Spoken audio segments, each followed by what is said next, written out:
নমস্কার, নিউজ ভ্যানগার্ডের এক নজরে 25 আপনাদের সকলকে স্বাগত। আমি সুপ্রীতি রয়েছে আপনাদের সঙ্গে। রামনগর বিধানসভা কেন্দ্রের প্রয়াত বিধায়ক সুরজিৎ দত্তকে শেষ শ্রদ্ধা জানানো হলো। আজ তার প্রয়াণে গভীরভাবে মর্মাহত আগরতলা পুর নিগমের মেয়র থেকে শুরু করে সকলেই শোক বার্তা জানিয়েছেন। কলকাতা থেকে তার মরদেহ রামনগর বাসভবনে নিয়ে যাওয়া হলে সেখানে শ্রদ্ধা জানান মেয়র দীপক মজুমদার।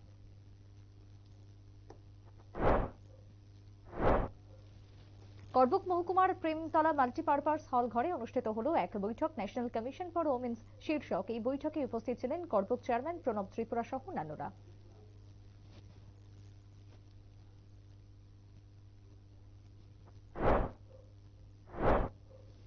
গোটা দেশের বিভিন্ন সরকারি সংস্থাকে বেসরকারীকরণ করা হচ্ছে, তারই প্রতিবাদ জানিয়ে রাজ্যের বিশেষ করে ডুম্বুর জলাশয়কে বেসরকারীকরণ করার প্রতিবাদে এছাড়াও 7 দফা দাবিতে গন্ডাছড়া মহকুমার মৎস্য খামারের পক্ষ থেকে প্রতিনিধিমূলক ডেপুটেশন প্রদান করা হলো গন্ডাছড়া মহকুমার মৎস্যজীবী ইউনিয়নের পক্ষ থেকে।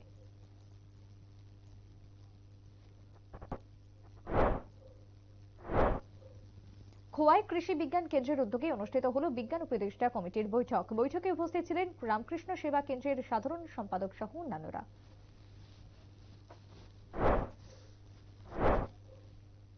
কৃষি ও কৃষক কল্যাণ দপ্তর দামছড়া কৃষি মহকুমার উদ্যোগে অনুষ্ঠিত হলো জল বিভাজিকা প্রকল্পের বৃহস্পতিবার মনাছড়া ও খেদাছড়া দুটি ভিলেজ কাউন্সিলের মোট 10টি সহ সাহেব দলকে আরো এর আওতায় প্রদান করা হবে হ্যাচারি মেশিন এবং তার সঙ্গে চা কফি তৈরির মেশিন প্রদান করা হলো। উপস্থিত ছিলেন মহকুমা তত্ত্বাবধায়ক বিজন কান্তি শর্মা থেকে শুরু করে অন্যান্যরা।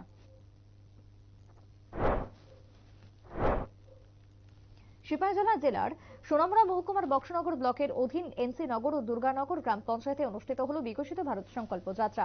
এই উপলক্ষে কেন্দ্র ও রাজ্য সরকারের পক্ষ থেকে প্রকল্পগুলোর সচেতনতা বার্তা পৌঁছে দেওয়া হয় জনগণের মধ্যে। এনসি নগর নিম্ন বুনিয়াদী বিদ্যালয় মাঠে এবং দুর্গাপুর উচ্চ বিদ্যালয় মাঠে অনুষ্ঠিত হল প্রশাসনিক শিবিরকে ঘিরে ব্যাপক উৎসাহ পরিলক্ষিত হয় সাধারণের মধ্যে। দিলীপ দাস নামের এক রাবার শ্রমিক তার কর্তব্যরত ইনচার্জ অসীম চক্রবর্তীর সাথে অভব্য আচরণের কারণে অতিষ্ঠ। এর জেরে রাবার বোর্ডের কর্তব্যরত শ্রমিকরা দিলীপ দাসের উপর হামলা করে। এতে দিলীপ দাস আহত হলে তাকে নিয়ে যাওয়া হয় পাইখোলা প্রাথমিক স্বাস্থ্য কেন্দ্রে এবং সেখান থেকে শান্তিরবাজার জেলা হাসপাতালে নিয়ে যাওয়া হয়। ঘটনার খবর পেয়ে হাসপাতালে ছুটে যান রাবার বোর্ডের কর্মীরা এবং নিজেদের ভুল স্বীকার করে সমস্ত ঘটনা নিজেদের মধ্যে মিটিয়ে নেবার প্রস্তাব দেন। তবে ঘটনার পেছনে কি রহস্য রয়েছে সেই বিষয়ে শুরু হয়েছে নানান প্রশ্ন।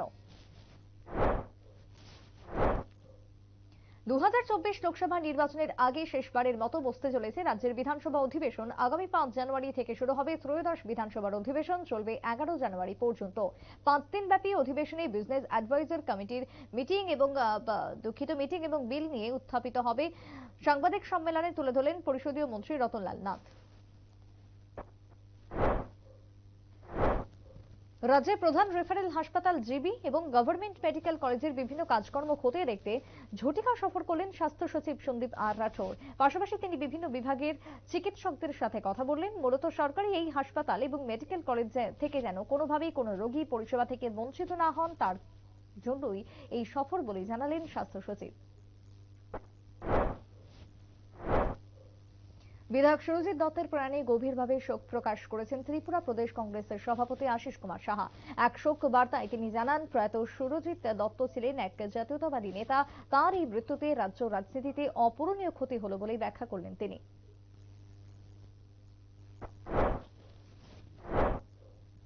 রামনগর বিধানসভা কেন্দ্রের বিধায়ক প্রয়াত সুরজিৎ দত্তের মৃত্যুতে শোকস্তব্ধ গোটা রাজ্য। বিভিন্ন রাজনৈতিক দলগুলোর সাথে সিপিআইএম রাজ্য সম্পাদক জিতেন্দ্র চৌধুরী তার মৃত্যুতে গভীরভাবে শোক প্রকাশ করেছেন। তার পরিবারের প্রতি গভীর সমবেদনা জানিয়েছেন জিতেন্দ্র চৌধুরী।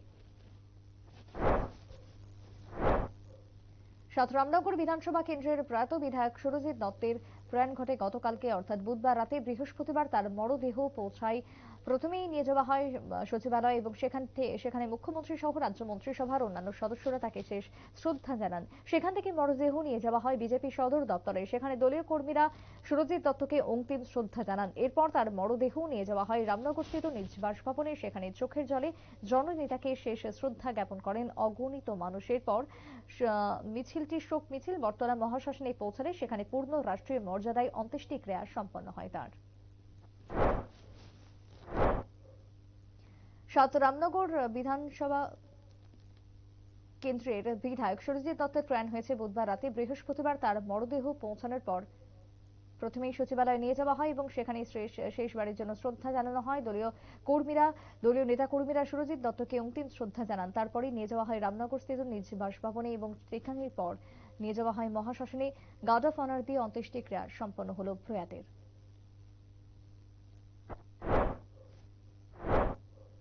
প্রথমবারের মতো প্রতিবন্ধীদের নিয়ে অনুষ্ঠিত হচ্ছে প্রতিবন্ধীদের নিয়ে এক বিশেষ ক্রীড়া আসরের, যার নাম দেওয়া হয়েছে খেলো ত্রিপুরা এরক গেমস আসর। স্বামী বিবেকানন্দ ময়দানে আসরের উদ্বোধন করবেন মুখ্যমন্ত্রী ডক্টর মানিক সাহা। শুক্রবার বিকেল 3টায় দুদিন ব্যাপী আসরের উদ্বোধন হবে। বৃহস্পতিবার সাংবাদিক সম্মেলনের মধ্য দিয়ে কথা ঘোষণা করলেন আয়োজক কমিটির প্রতিনিধিরা। রাজ্যের প্রধান রেফারেল হাসপাতাল জিবির দিকে অভিযোগের আঙুল উঠল, যার কারণে মৃত্যু হলো চিকিৎসা গাফিলতিতে 10 বছরের এক শিশুর। আয়ুষ মালাকার নামের ওই শিশুর পরিবারের অভিযোগ, চিকিৎসার গাফিলতির কারণেই মৃত্যু হয়েছে আয়ুষ মালাকারের। এই নিয়ে তৈরি হয় হাসপাতাল চত্বরে ব্যাপক উত্তেজনা। পরিস্থিতি সামাল দিতে ছুটে যায় পুলিশ।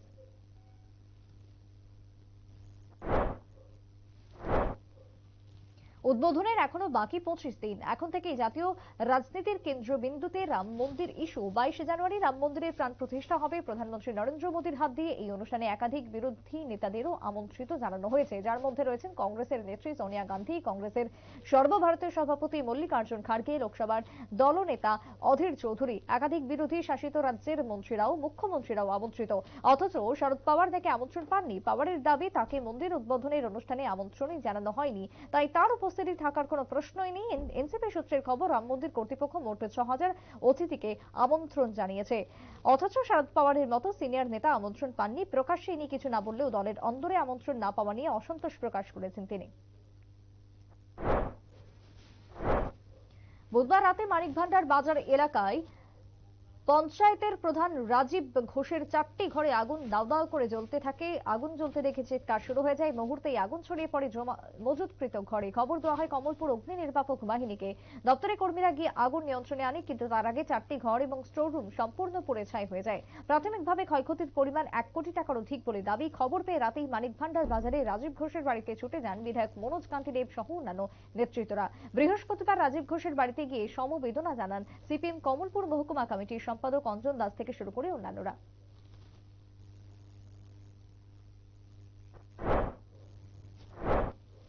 26/11 হামলার মূল চক্রী হাফিজ সৈয়দকে ভারতে প্রত্যাবর্তনের আবেদন জানিয়েছেন বিদেশ মন্ত্রক। অবিলম্বে জঙ্গিদের প্রত্যর্পণের আইন প্রক্রিয়া শুরু করতে চেয়ে পাকিস্তান সরকারকে চিঠি দিয়েছে ভারত। মুম্বাই হামলার পরেই ভারতে মোস্ট ওয়ান্টেড জঙ্গি তালিকায় রয়েছেন লস্কর-ই তৈবার প্রতিষ্ঠাতা। রাষ্ট্রসংঘেও তাকে নিষিদ্ধ তালিকাভুক্ত করা হয়েছে। হাফিজের মাথার দাম $1 কোটি ধার্য করেছে আমেরিকা। উল্লেখ্য, দীর্ঘদিন ধরেই হাফিজ সৈয়দকে ফিরিয়ে আনতে চেয়েছে দিল্লি, কিন্তু দুই দেশের এক্ষেত্রে চুক্তি না থাকার কারণে বারবার ধাক্কা খেয়েছে সেই প্রক্রিয়া। মোটরবাইক এবং বাইসাইকেলের মধ্যে সংঘর্ষকে কেন্দ্র করে আহত বাইসাইকেল চালক। ঘটনা তেলিয়ামুড়া থানাধীন টাউন হল সংলগ্ন আসাম আগরতলা জাতীয় সড়কে সকাল 9টা নাগাদ। গুরুতর আহত বাইসাইকেল চালকের নাম সঞ্জু মোদক এবং তিনি পেশায় একজন দিনমজুর। পথ চলতি সাধারণ মানুষ ঘটনাটি প্রত্যক্ষ করে তেলিয়ামুড়া অগ্নি নির্বাপক দপ্তরে খবর দেওয়া হয়। ঘটনাস্থলে গিয়ে আহত ব্যক্তিকে উদ্ধার করে নিয়ে আসে তেলিয়ামুড়া মহকুমা হাসপাতালে দমকল কর্মীরা। হাসপাতালে কর্তব্যরত চিকিৎসক প্রাথমিক চিকিৎসার পর আহত চালকের অবস্থা গুরুতর হওয়ায় জিবিতে রেফার করে দেয়। আমবাসার 140 ব্যাটালিয়ন সিআরপিএফ এর উদ্যোগে উপনগর সিআরপিএফ এর মাঠে অনুষ্ঠিত হয় সিভিক অ্যাকশন প্রোগ্রাম। অনুষ্ঠানে উপস্থিত ছিলেন 140 নম্বর ব্যাটালিয়ন সিআরপিএফ এর কমান্ড্যান্ট সঞ্জীব হাম্পাল, সিআরপিএফ এর আধিকারিক মনোজ কুমার এবং আমবাসা পুলিশ আধিকারিক থেকে শুরু করে অন্যান্যরা। সিভিক অ্যাকশন প্রোগ্রামের মধ্যে আমবাসার 6টি বিদ্যালয় এবং বেশ কয়েকটি ক্লাবকে খেলাধুলার সামগ্রী প্রদান করা হয় সিআরপিএফ ব্যাটালিয়নের পক্ষ থেকে। এবার আর্থিক প্রতারণার মামলায় ইডির রাইডারে কংগ্রেস নেত্রী প্রিয়াঙ্কা গান্ধী। প্রথমবার আর্থিক প্রতারণার মামলার চার্জশিটে প্রিয়াঙ্কার নাম উল্লেখ করল এনফোর্সমেন্ট ডিরেক্টর। প্রিয়াঙ্কার স্বামী রবার্ট বড়োরার নামও রয়েছে ইডির চার্জশিটে। যে মামলায় প্রিয়াঙ্কার বিরুদ্ধে চার্জশিট পেশ হয়েছে, এই মামলার নাম রয়েছে কুখ্যাত মিডলম্যান সঞ্জয় ভান্ডারী এবং প্রবাসী নিবাসী সিসি থাম্পিরো। যদিও দিল্লির এক রিয়েল এস্টেট সংস্থার মাধ্যমে তিনি হরিয়ানার বহু জমি বেআইনিভাবে কিনেছিলেন বলে এই অভিযোগ উঠে এসেছে। রাজ্যে যান সন্ত্রাস অব্যাহত। উদয়পুর জামতলাতে নম্বরবিহীন বিএসএফ এর একটি অ্যাম্বুলেন্স জামতলা থেকে উদয়পুর শহরের দিকে আসছিল। সেই সময় 65 বছরের বন দপ্তরের অবসরপ্রাপ্ত কর্মচারী রমজান মিয়া দুধ নিয়ে বাইসাইকেলে করে বাজারের দিকে যাচ্ছিল বিক্রির উদ্দেশ্যে। সেই সময় অ্যাম্বুলেন্সটি বাইসাইকেলে ধাক্কা মারে, সঙ্গে সঙ্গে মাটিতে লুটিয়ে পড়ে দুধ বিক্রেতা। নিয়ে যাওয়া হয় হাসপাতালে, রেফার করা হয় উন্নত চিকিৎসার জন্য জিবিতে। ফের ইউক্রেনকে বিপুল অঙ্কের সামরিক সাহায্য করবে আমেরিকা, ঘোষণা করলেন মার্কিন বিদেশ সচিব অ্যান্টনি ব্লিংকেন। কয়েকদিন আগেই হোয়াইট হাউসের তরফে জানানো হয়েছিল অনির্দিষ্টকালের জন্য যুদ্ধের ময়দানে কিয়েভকে মদত জুগিয়ে যাওয়া সম্ভব নয়, কারণ ধীরে ধীরে অর্থ ফুরিয়ে আসছে ওয়াশিংটনের। ফলে চিন্তার ভাঁজ পড়েছিল ইউক্রেনের কপালে। তবে বুধবার ব্লিংকেন জানিয়েছেন যুদ্ধ আবহে $250 মিলিয়ন সামরিক সাহায্য করা হবে ইউক্রেনকে।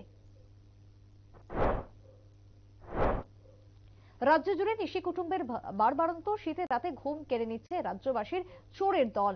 এবং বুধবার মধ্যরাতে বাড়ি থেকে এক ব্যক্তির বাইক চুরি করে নিয়ে গেল চোরের দল। বিশ্রামগঞ্জ থেকে ঢিলছড়া দূরত্বে মাস্টারপাড়ার ঘটনা। বাইক মালিক চিরঞ্জিত দেববর্মা জানান, রাতে খাওয়া দাওয়া শেষে তিনি ঘুমিয়ে পড়েন। সকালে উঠে দেখেন তার বারান্দার বাইকটি নেই। চোরের দল গ্রিলের দরজা ভেঙে ভেতরে প্রবেশ করে বাইক চুরি করে বলে অভিযোগ। আগামী 22 জানুয়ারি অযোধ্যা রাম মন্দিরে প্রাণ প্রতিষ্ঠা হতে চলেছে রামলালার। সেই উৎসবকে কেন্দ্র করে বৃহস্পতিবার ধর্মনগরে বিশ্ব হিন্দু পরিষদের উদ্যোগে কলসি পূজন এবং র্যালির আয়োজন করা হয়। বিশ্ব হিন্দু পরিষদের উত্তর জেলার সাধারণ সম্পাদক মনোজ ধর এবং তার সঙ্গে অন্যান্য নেতাকর্মীরা উপস্থিত ছিলেন।